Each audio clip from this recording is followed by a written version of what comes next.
Hi friends, welcome to rishis Telugu stories. ఎవరైనా మన ఛానల్ని సబ్స్క్రైబ్ చేసుకొని వాళ్ళు ఉంటే ప్లీజ్ సబ్స్క్రైబ్ చేసుకోండి ఫ్రెండ్స్.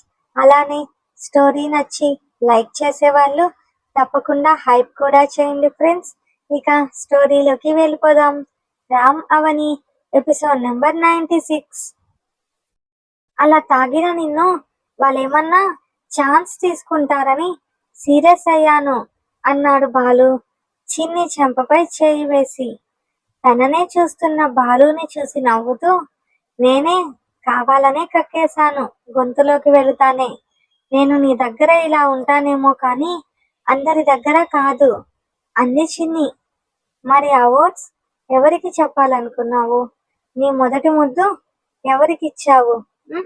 చెప్పు అన్నాడు బాలు చిన్నగా అడుగుతూ. నీకు తెలీదా అంది చిన్ని బాలు మెడ చుట్టూ చేతులు వేసి. దాంతో బ్యాలెన్స్ కోసం ఆమె చెంపపై ఉన్న చేతిని తీసి నడుము చుట్టూ వేసి, తెలుసు కానీ నీ నోటితో వినాలని ఉంది. తెలుగే సరిగ్గా మాట్లాడడమే రాని నువ్వు ఈ మధ్య నీ అందమైన మాటలతో నా మనసుని పరుగులు తీయిస్తున్నావు. అందుకే ఇప్పుడు కూడా అడుగుతున్నా అన్నాడు బాలు. ఆ మాటలకి చిన్ని నవ్వుతూ బాలు చెస్ట్ పై చిన్నగా కొట్టి, డస్కీ అని చిన్నగా అనింది. ఎవరే డస్కీ? ఆ డస్కీనే వాటేసుకొని ముద్దులు పెడుతున్నావు అన్నాడు బాలు ఆమె నడుముని గట్టిగా నొక్కేస్తూ. నాకు ఆ డస్కీ అంటేనే ఇష్టం. నా మనసులో దూరిన ఆ డస్కీ అబ్బాయికే చెప్తాను. నా మెడలో 3 ముళ్ళు వేసి నన్ను సొంతం చేసుకున్న ఈ హీరోకి మాత్రమే ఆ 3 మ్యాజికల్ వర్డ్స్ నా నోటి నుండి వినే అదృష్టం ఉంది. నా పిల్లల తండ్రికి మాత్రమే నన్ను టచ్ చేసే అధికారం ఇస్తాను. యూ డోంట్ వరీ బాలు, నా ఫస్ట్ కిస్ నీతోనే. నన్ను ఇంతవరకు ఎవరూ తాకలేదు. ఇలా తాకిన మొదటి అబ్బాయివి నువ్వే అంది చిన్ని నవ్వుతూనే. ఇప్పుడు అవంతా నేను అడిగానా అని చిన్ని నోటిపై చిన్నగా కొట్టి గుండెలకి హత్తుకున్నాడు బాలు. ఓ మై గాడ్, నీ హార్ట్ బీట్ ఎంత ఇంత స్పీడ్గా ఉంది అంది చిన్ని ఆశ్చర్యంగా. చెప్పానుగా అది నీ మాటలు వింటే అలాగే పరుగులు తీస్తోందని అని బాలు చెప్పడంతో, నిజంగానా అని మళ్ళీ అతని హార్ట్ బీట్ వింటూ అతని గుండెపై తన పెదవులను నిలిపింది చిన్ని. చిన్ని మెడ వెనక చేయి వేసి ఆమె మొహం పైకి ఎత్తుతూ ఆమె పెదవులు అందుకున్నాడు బాలు. కొన్ని నిమిషాల తరువాత ఇద్దరి పెదవులు దూరమైతే, నీకు డ్రింక్ అలవాటు ఉందా అంది చిన్ని తనకు ఆల్రెడీ బాలు గురించి రామ్ చెప్పిన మాటలు గుర్తు చేసుకుంటూ. లేదని చెప్పను కానీ ఇంటర్లో నాతో ఉండే ఫ్రెండ్స్తో చేరి అప్పటిలోనే తాగేవాడిని. బట్ రాంబావ నన్ను ఒకసారి అలా తాగుతుండగా చూశాడు. ఆ టైంలో నా మీద అరవలేదు, నన్ను కొట్టలేదు. నా కోసం పొలంలో ఎండలో కష్టపడుతున్న మా అమ్మా నాన్నలని చూపించాడు. ఆ క్షణం అర్థమైంది నా తప్పేంటో. అప్పటి నుంచి రామ్ అన్న ఏం చెప్పినా ఆ మాట వింటూ నేను చదువుకునేవాడిని. ఆ తర్వాత మళ్ళీ ఎప్పుడు దాని జోలికి వెళ్ళలేదు. కానీ నాన్న దూరం అయ్యాక కొన్ని రోజులు మాత్రం మళ్ళీ అలవాటు పడిన అమ్మని చూసి అది ఆపేశాను. ఇప్పుడైతే డ్రింక్ పూర్తిగా లేదు, ఎప్పుడైనా సిగరెట్ అంతే అన్నాడు బాలు. ఈ మధ్యలో ఎప్పుడైనా డ్రింక్ చేసావా అంది చిన్ని. లేదురా, బట్ స్మోక్ చేసా, అది కూడా ఫ్యూ మంత్స్ బ్యాక్. నీ వలనే అన్నాడు బాలు. నా వలన అంది చిన్ని ఆశ్చర్యంగా బాలుని వదిలి. హా, ఆ రోజు నువ్వు మిల్క్ స్టోర్ అయ్యావని ఏడుస్తుంటే నేను హెల్ప్ చేశాగా, ఆ రోజే అన్నాడు బాలు. గాడ్ అంటూ చిన్ని సిగ్గుతో 2 చేతులతో మొహం దాచుకోవడం చూసి నవ్వుతూ, ఓయ్ అన్నాడు బాలు పిలుస్తూ. ఇక చాలు బాలు, వెళుదాం అంది చిన్ని బైక్ దగ్గరికి వెళుతూ. ఓయ్, ఆ ఫేస్ మాకు కూడా చూపిస్తే సంతోషిస్తాం అన్నాడు బాలు చిన్నిని పట్టుకొని. నేను కోపంలో ఉన్నాను అంది చిన్ని. ఓ, కోపంలో నీకు బుగ్గలు టమోటాలా ఎర్రగా అవుతాయా అని బాలు నవ్వుతూ అడగడంతో వస్తున్న నవ్వుని ఆపడానికి పెదవులు బిగించింది చిన్ని. ఇంత క్యూట్ గా ఎలా పుట్టావే అని చిన్నీనెత్తుకొని బైక్ పై కూర్చోపెట్టుకున్నాడు బాలు. బాలు, ఏంటిది చండాలంగా, ఎవరైనా చూస్తే అంది చిన్ని కంగారుగా.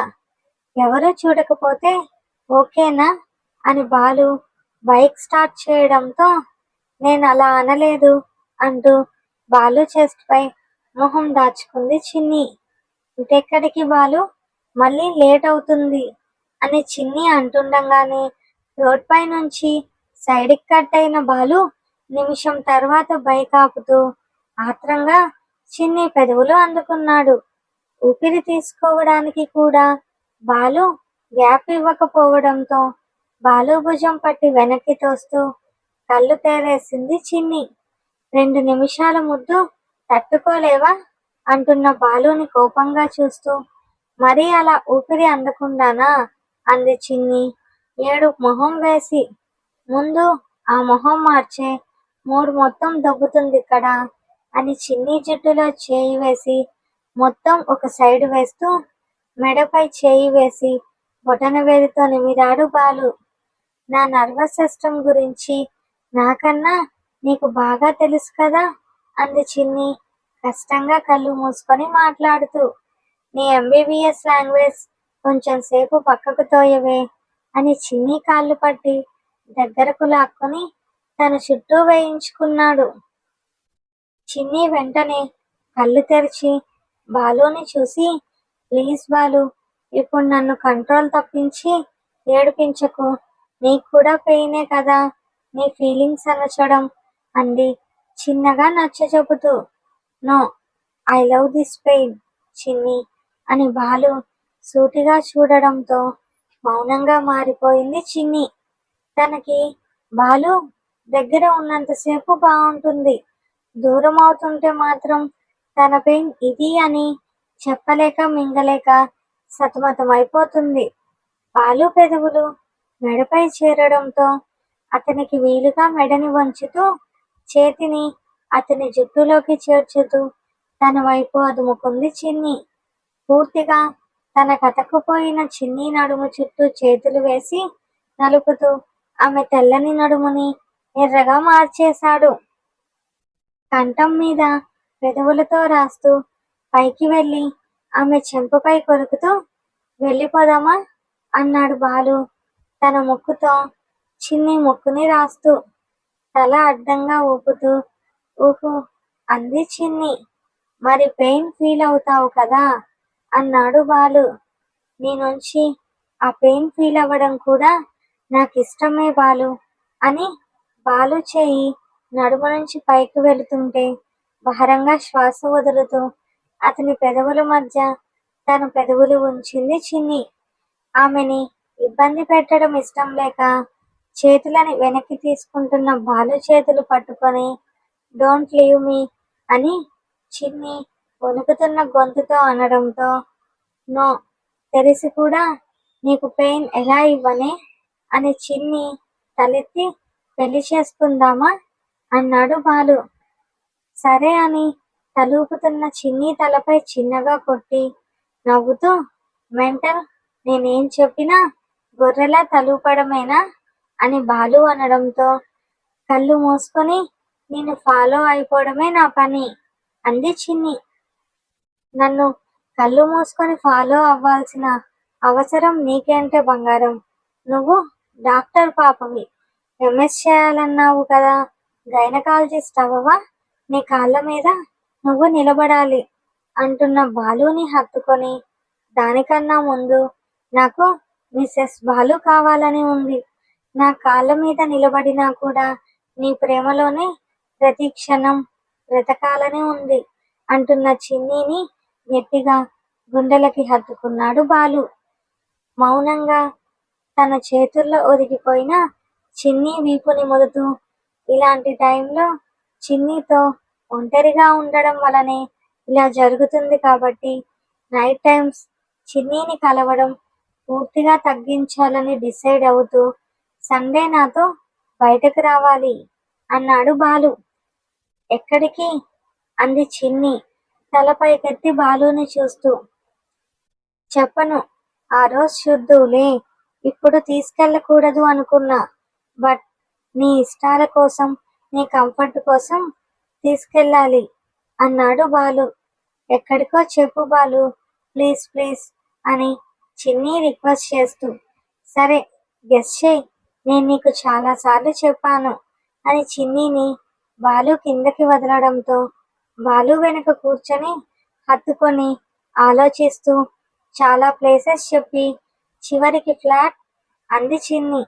దానికి బాలు నవ్వడంతో ఎప్పుడు తీసుకున్నావు, నాకు చెప్పనే లేదు అంటూ చిన్ని గొడవ చేయడంతో మొత్తం కంప్లీట్ అయ్యాకే చెబుదామనుకున్నా, కానీ రూమ్ వర్క్ జరుగుతోందిరా, నీకెలా కావాలో చెబుతావని సండే తీసుకెళ్తున్నా అన్నాడు బాలు.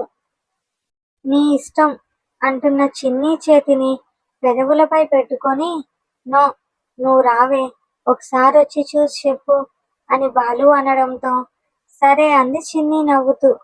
చిన్నీని ఇంటి దగ్గర వదిలి లోపలికి వెళ్లే వరకు ఉండి వెళ్ళిపోయాడు బాలు. ఎంతో సంతోషంగా ఉన్న చిన్ని డోర్ క్లోజ్ చేసి వెనక్కి తిరగగానే హాలో కూర్చున్న వాణి ప్రసాద్ని చూసి బొమ్మలా నీరెక్కుపోయింది. సీరియస్ గా ఉన్న వాళ్ళ ఫేస్లు చూడగానే అర్థమైంది తనకు, తన కోసమే వాళ్ళక్కడ వెయిట్ చేస్తూ కూర్చున్నారని. దాంతో ఏం చెప్పాలో తెలియక చేతులు నలిపేసుకుంటూ తల వంచుకున్న కూతుర్ని చూసి, తప్పు చేసిన వాళ్ళే తల వంచుకుంటారు చిన్ని, అంటే నువ్వు తప్పు చేశావా అన్న తండ్రి గంభీరమైన గొంతు విన్నా కూడా తనకి భయం వేయలేదు. నేను ఏ తప్పు చేయలేదు డాడీ అంది చిన్ని సూటిగా చూస్తూ. మరి ఈ టైం వరకు ఏ ఊర్లు తిరిగొస్తున్నావు అంది వాణి పైకి లేచి కోపంగా. నేనే ఊరికి వెళ్ళలేదు, లాంగ్ డ్రైవ్ కి వెళ్ళాను అంటున్న చిన్ని చెంప వాణి చేతిలో పగిలిపోయింది. ఈసారి ప్రసాద్ కూడా ఆపలేదు. చిన్ని కనపడకపోవడంతో అది ఈ టైంలో తండ్రిగా ఎంత టెన్షన్ పడ్డాడో అతనికే తెలుసు.